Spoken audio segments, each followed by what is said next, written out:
Saan ka man naroroon, mahal ko, mananatili kang buhay sa aking puso. Ramdam kita sa bawat sandali. Dahil buhay na buhay ka sa himig ng pag-ibig. Himig ng pag-ibig. I need your love, you brighten up my day. Isang himig na maging gabay sa mga taong wagas na nagmamahalan. Duyan ng malabahagharing pag-ibig na hihili sa puso at pakiramdam. Himig ng pag-ibig. Isang dula na kung saan iikot ang iba't ibang kwento na inyong mapapakinggan mula Lunes hanggang Sabado. Sa pluma at direksyon ni Luvimin Aquino. Dito sa Lovelet Artist and Talent Center Drama Productions, handog sa inyo ng #1 and most trusted radio network in the country, Bumbo Radio Philippines. Basta Radio. Bumbo.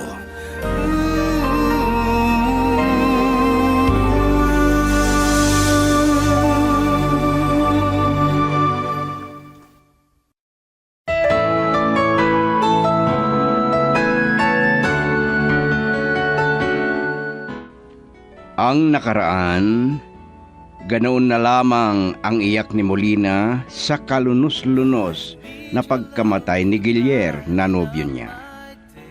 Matagal na hindi nawala sa isip niya, pero hindi nagsawa si Bart na aliwin at damayan ang dalaga. Samantala, dahil hindi maalala ang pangalan niya, kaya pinangalanan ni Mang Satur na Imong at nakitira sa mga nagbabasura. Nagdesisyon si Molina na tanggapin si Bart hanggang nagpakasal sila.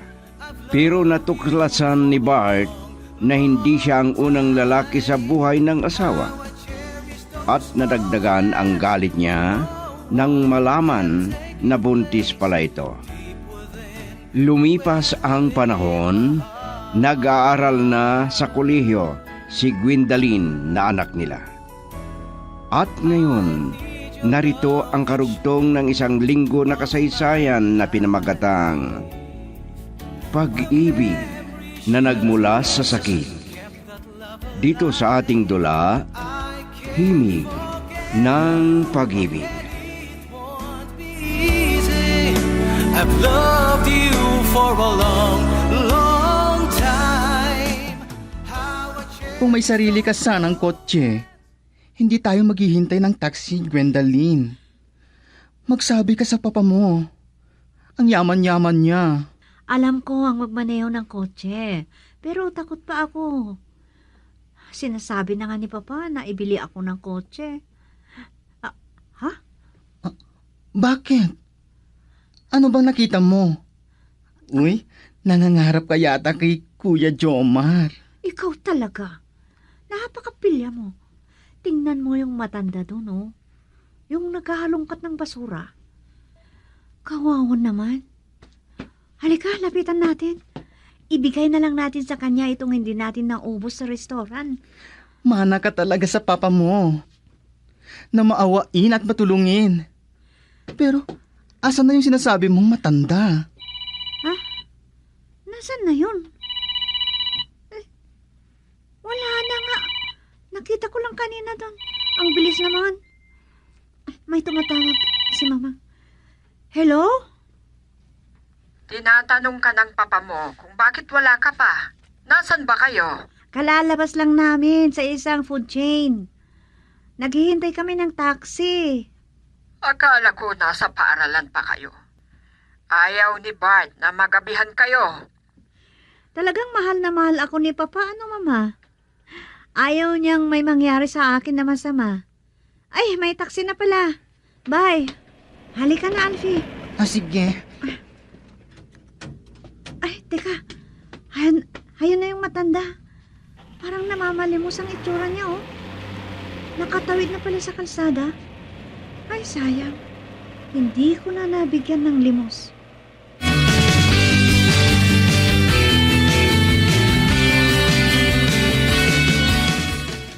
Walang kamalay-malay si Gwendolyn na hindi si Bart ang ama niya. Kung minsan, naaalala niya kung bakit hindi pa kami magkaroon ng anak. Pero, anong magagawa ko? Ayaw kong sabihin sa kanya na siya ang may diferensya.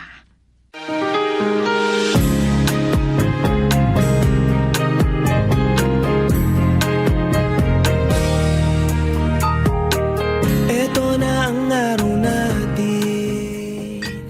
Ang araw na... Siguraduhin mo lang na walang sabit yan, Tor. Mabuti kung ganon.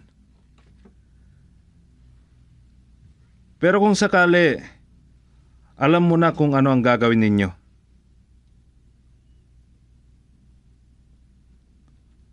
O, sige na. Mag-text ka na lang. Bye. Natawagan ko na si Gwendolyn, Bart. Nakasakay na sila ni Alfie ng taxi.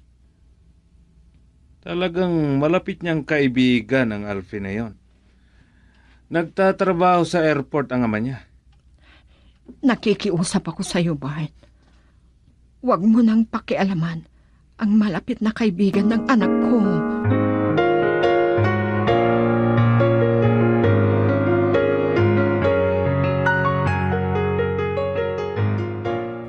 Oh, nakauwi ka na pala, Emo. Halatang napagod ka sa kakalakad. Muntik nang hindi ako makauwi, Mang Sator. Kumikirot ang mga paa ko. Sana sumakay ka na. At may pamasahe ka naman. Pero baka ayaw kang isakay papunta rito. Oh, ano ang mga yan? Mga plastic po at karton, Mang Sator. Pwede pong ibenta ito. At pwede po yatang kainin ang mga itinapon nilang pagkain. Hay, mahirap talaga ang pamumuhay natin, Emo. Parang wala kang mahintay na magandang kinabukasan dito sa basurahan. Ay, kung maalala mo sana ang iyong pagkatao. Girl, I need you. I need your love.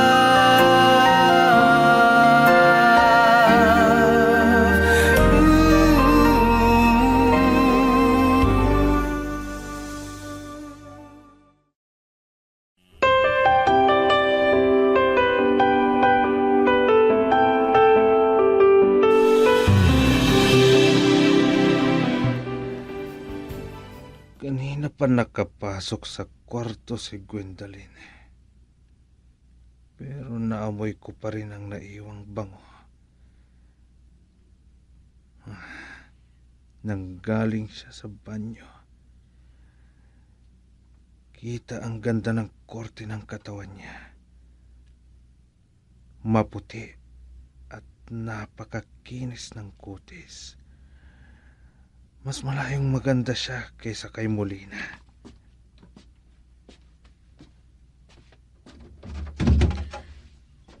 Ay, Papa! Kasalukuyan ka palang nagbibihis. Hindi nakasarado ang pinto kaya pumasok na ako. May sasabihin po ba kayo sa akin? Noon ko pa sinasabi sa iyo na ibibili kita ng kotse para hindi ka nakawawa na maghintay ng taxi. Baka kung ano pang mangyari sa iyo sa labas. Parang natatakot ako na magmaneho, Papa. At saka wala akong lisensya. Hindi problema yan. Ako nang bahala. At ito ang masasabi ko sa iyo. Huwag ka munang makipagnobyo, ha?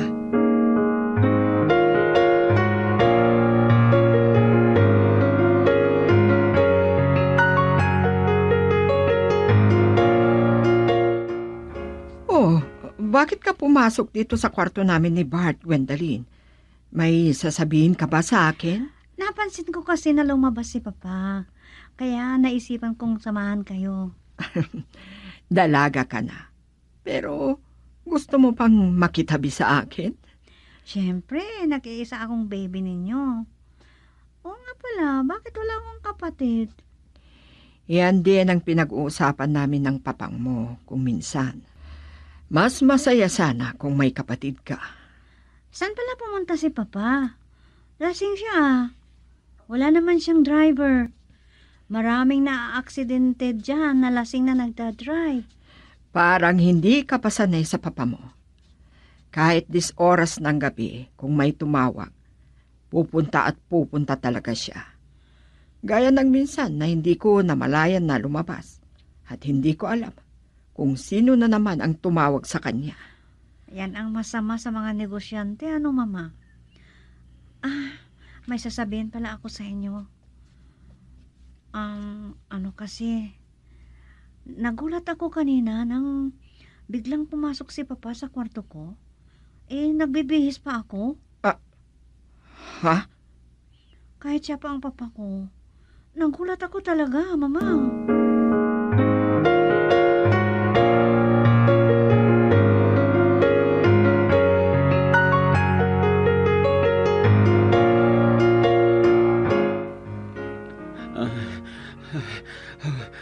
Hindi. Hindi. Hindi! Hindi! Hindi! Ebong, ano nangyayari sa'yo?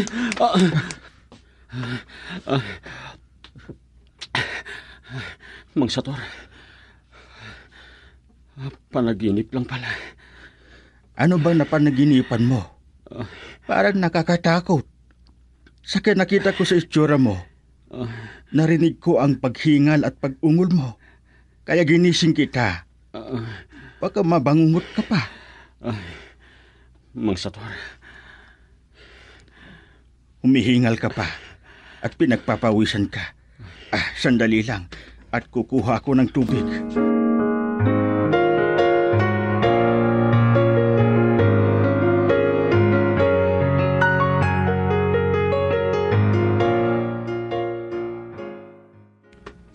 Bumangon ka at uminom ka, Emong.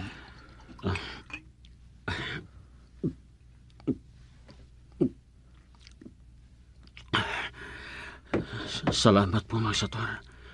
Ngayon, gusto ko na ikwento mo sa akin ang panaginip mo. Hindi ko po mapagsunod-sunod. Hindi malinaw ang panaginip ko. Parang dito lang sa may basurahan nangyari ang panaginip ko. May nasusunog. May sumisigaw. Baka kung may kinalaman ang nangyari sa iyo noon. Minsan pa, napanaginipan ko ang 2 babae. Pareho silang maganda. Siguro, magkaedad lang kami ng isang babae. Baka naman mag-ina mo yon. Ang masama, wala halos na maalala mo sa pagkatao mo. Pasensya na kayo, Mang Sator. Nadadamay kayo na nagpupuyat. Sige na. Ituloy mo na ang matulog. Dahil malalim pa ang gabi. At kung ilang truck na naman ang basura ang darating bukas.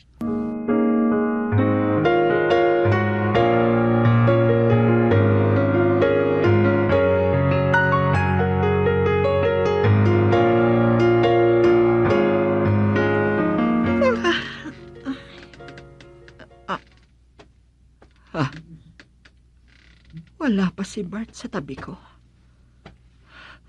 Ano na kayang oras? Ating gabi na.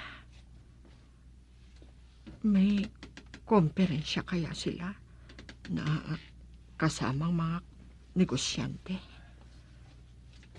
Baka may dumating na mga investor at siya ang nag-aasikasa sa mga bisita sa hotel. Iba-ibang tao ang tumatawag sa kanya. Kung minsan, ayaw niyang marinig ang pakikipag-usap niya. May inililihim ba si Bart sa akin? Maalala ko tuloy ang naikwento ni Gwendolyn sa akin. Lagi naman ang ginagawa ni Bart yun. Pero, kailangang makausap ko si Bart sa bagay na yan. Girl, I need you. I need your love.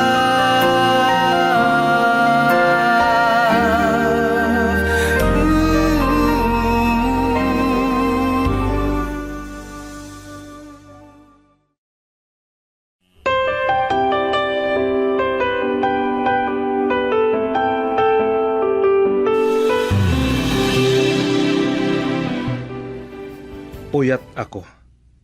Tapos ganyan pa ang sasabihin mo sa akin, Molina? Bakit? Ano ba ang iniisip mo, ha? Bart, hindi mo anak si Gwendolyn. Kailangan mo pa bang ipaalala sa akin yan?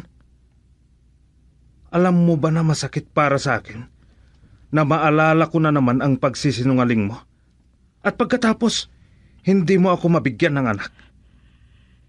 Lagi na lang ba na pagbabayaran ko ang mga kasalanan ko sa iyo? May isa lang akong ipapakiusap sa iyo, Bart. Ituring mo naman na anak si Gwendolyn.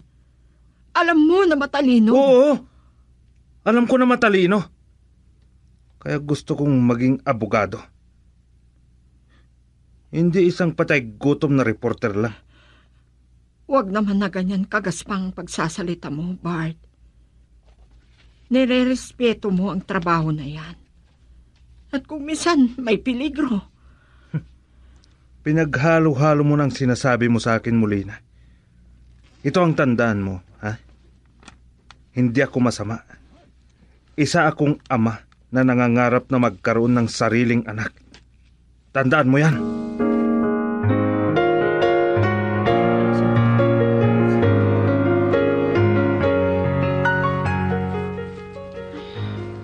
Bakit kaya? Kung minsan, nagdududa ako kay Papang Bart. Parang hindi ko maramdaman na siya ang tatay ko. Pero, kung ganun, ipinagtapat na sana sa akin ni Mamang. Kanina, nung pumasok sa kwarto ko, ay, iba ang nakita ko sa aura niya. Iba ang pagtingin ko. Wag naman sana. May nababalita dyan na pinagsasamantalan ng kanilang mismong ama. Pero wag naman sana ang ganun. Kilalang negosyante at pilantropo si Papang. Kaya, Gwendolyn. Ah. Nainip ka ba sa paghihintay sa akin? Mahinabol ako na ginawa ko. hinintay ko lang ang tawag ni Papang. Sumama ka sa akin, Alfie, ha? Titingin daw kami ng kotse. Wow, maganda yan. Pero bakit kita sasamahan? Nahihiya ako sa papa mo. Basta, magagalit ako sa'yo kung hindi mo ako sasamahan. Talagang hindi ko maintindihan ang nararamdaman ko kay Papang.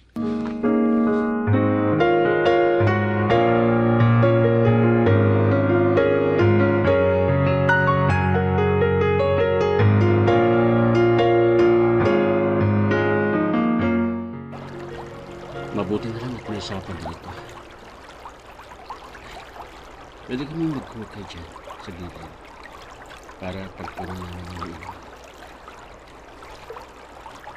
Patuloy mo lang. May tumutubo ng buhay ko. Papakaganahin dito.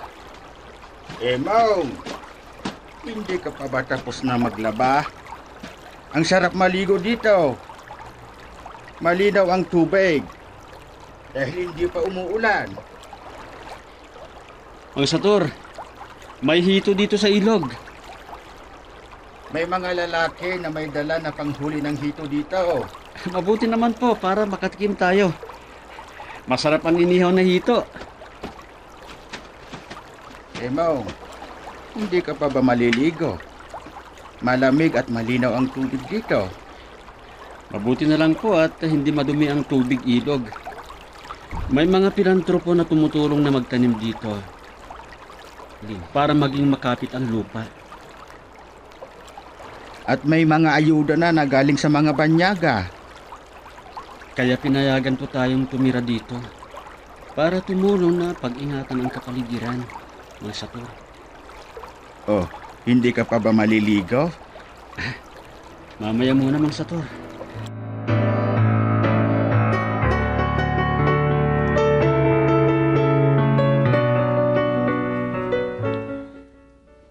Wow, maganda at malaki ang bahay ninyo. Talaga ang yaman ninyo. Nahihiya pa ako nung umupo. Ikaw naman. Baka kung ikaw ang maging mayaman, baka mas maganda pa ang ipapatayo mong bahay. Oy, malayong mangyari yan, Gwendalyn. Sa laki ng bahay ninyo, ay totoo ang sabi ng papa mo. Hindi bagay sa iyo ang reporter. Pangarap ko talaga ang magiging reporter. Hindi pala ang papa mo ang kasama mo na umuwi, Gwendalyn. Si Alfie ba ito na lagi mong ikinikwento? Siya nga po, Mamang. Alfie, si Mamang. Magandang hapon po, ma'am. Kumusta po kayo? Kaya naman pala, napakaganda ng kaibigan ko. Dahil may pinagmanahan. Palabiro ka pala, Alfie. Magpapahanda ako sa katulong ng merienda natin.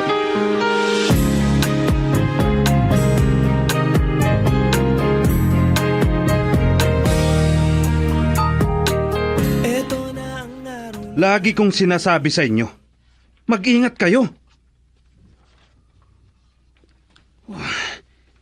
Hindi ka nag-iisip, Tor.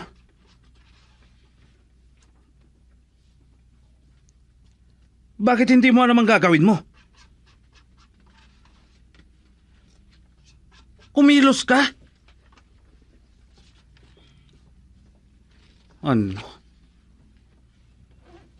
Gusto mong ikaw ang patayin ko? Ha? Sige. Alam ninyo kung saan nyo ako makikita. At kailangan na may maganda kang ibabalita. Sige. Bye.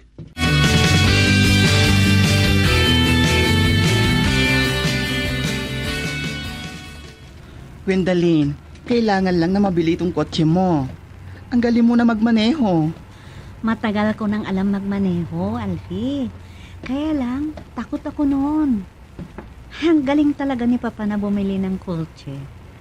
Pambabae talaga to. Makakalayo na tayong gumala. Kung ganito na may kotse. At hindi masama, mahirap naman kung hindi tayo maglokwatsa. Ay, may tumatawag sa cellphone ko. Ihinti mo muna. O sige, sandali lang ha. Hello? Kuya Jomar? Ano?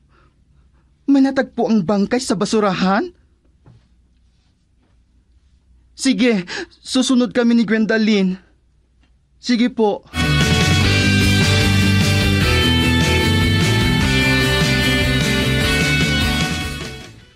Ba't nagkakagulo ang mga tao, Mang Satur? Parang takot sila. May nakita raw sila na nakahandusay na bangkay doon sa parte ng basurahan. Ano? Bangkay sa basurahan? Dito kaya pinatay, Mang Satur? Wala naman tayong narinig na putok. May mga pulis na nang-imbestiga sa nangyari. Tatlo ang pumupunta na lumalapit dito. Isang lalaki at 2 babae. Reporter yata ang lalaking yan. Girl, I need love.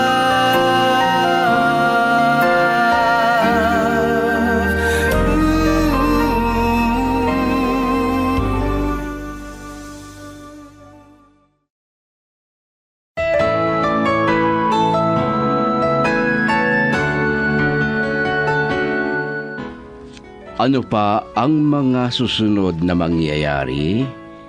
Mga kaibigan, pakinggan bukas ang pagpapatuloy ng isang linggong kasaysayan na pinamagatang Pag-ibig na mula sa sakit. Dito sa ating dula, Himig ng Pag-ibig. Isinulat ni Delfin Dumayas at sa direksyon Lubimin Aquino Sr. Produksyon Supervision Leti Astudillo Aquino. Handog sa inyo ng number 1 and most trusted radio network in the country, Bombo Radio Philippines. Basta Radio. Bombo.